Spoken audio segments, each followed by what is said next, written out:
Well, folks, the liberals have taken a whole new low. That's right. If you live in states like Michigan and Oregon, or listen to what the Associated Press President-elect Biden is bumbling, you better 86 your Thanksgiving plans, and while you're at it, Christmas is hereby canceled. Across the nation, Democratic governors are letting loose on their liberalistic mandates and threatening fines and imprisonment for those who violate their new COVID restrictions. This is our Union state and a precursor of the restrictive political policies under a President Biden. Democratic legislators and liberal governors have drawn the line of our liberty. Today I break down just Biden's real intentions and his socialistic swamp members and how they will completely dismantle our republic's future. This is Eric Wright, and you are listening to the Closet Conservative Podcast.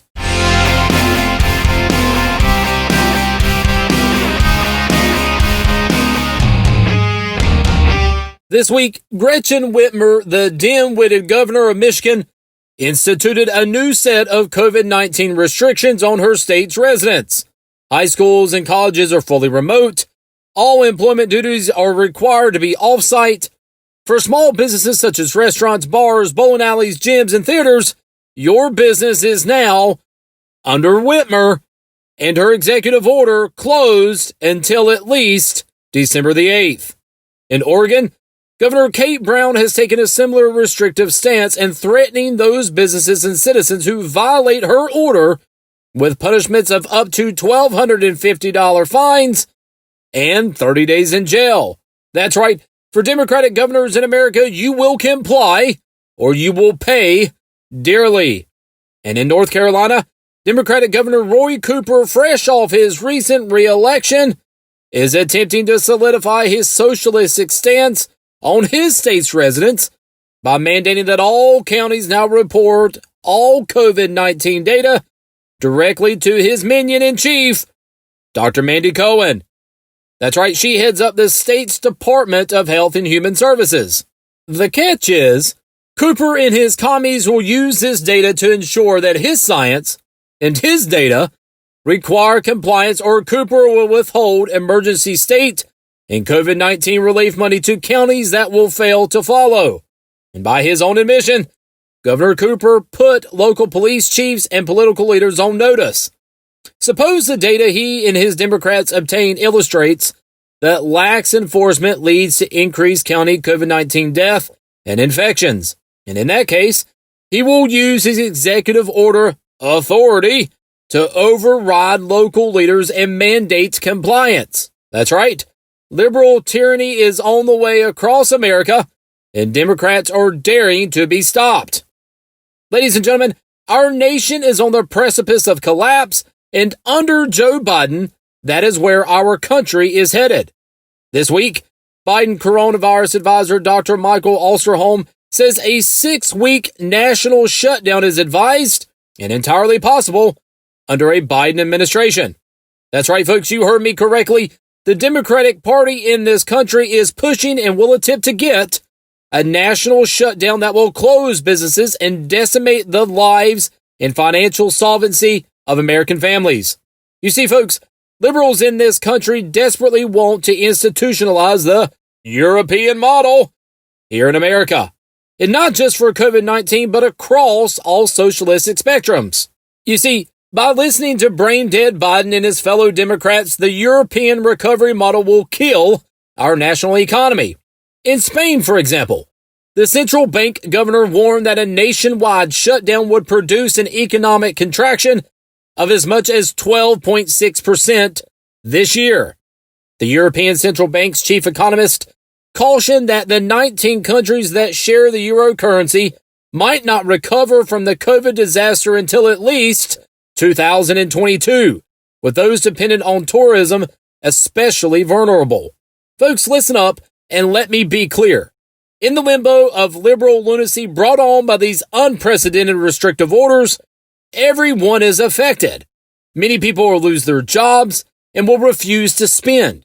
And at the same time, businesses will face disruptions in their supply chains, governments will see tax revenue falling, and welfare expenditure increasing, which will bring budget deficits higher, and levels of debt higher in higher and drive up borrowing costs.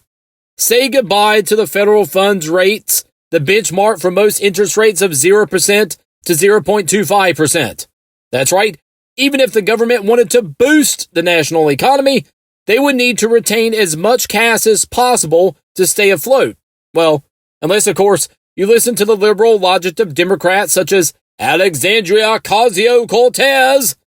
She believes that printing more money is the answer to any financial crisis. The government cannot afford to loan money for free. Can you? Despite their thoughts of free this and free that. The current national debt here in the United States is over $27 trillion and climbing. With increased COVID-19 congressional spending, the national debt will roughly equal the size of the entire American economy by just the end of this year, according to the Congressional Budget Office. And by the end of 2020, the United States amount of debt will amount to 98% of the national gross domestic product. And what is Biden's approach? Well, Joe Biden called for trillions of dollars in new spending, but outlined plans to pay for his proposed government expansions through further tax increases. Biden has since endorsed House Democrats' HEROES Act, which would authorize an additional $3 trillion in COVID-19 relief spending. With that, ladies and gentlemen, our national debt would exceed $30 trillion. Joe Biden has no thoughts of decreasing the size of government. No.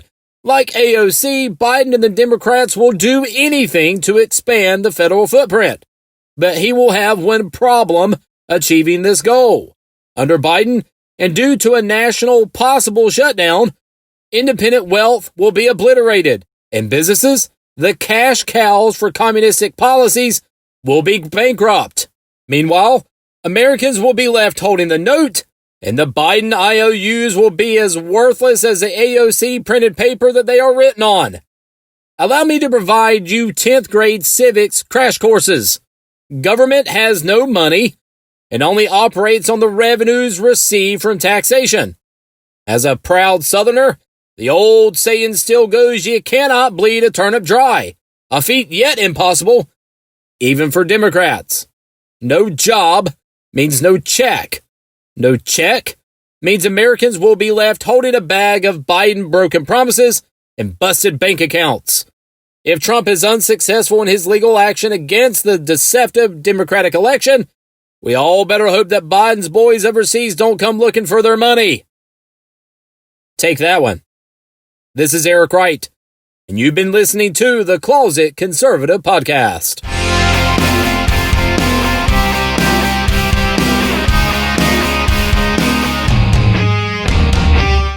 If you enjoyed this episode, be sure to subscribe to our podcast. Please remember to give a 5-star review and share our podcast with your friends.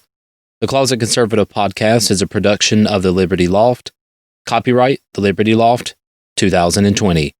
You can find more shows and information on our website, www.thelibertyloft.com, or any of our social media channels.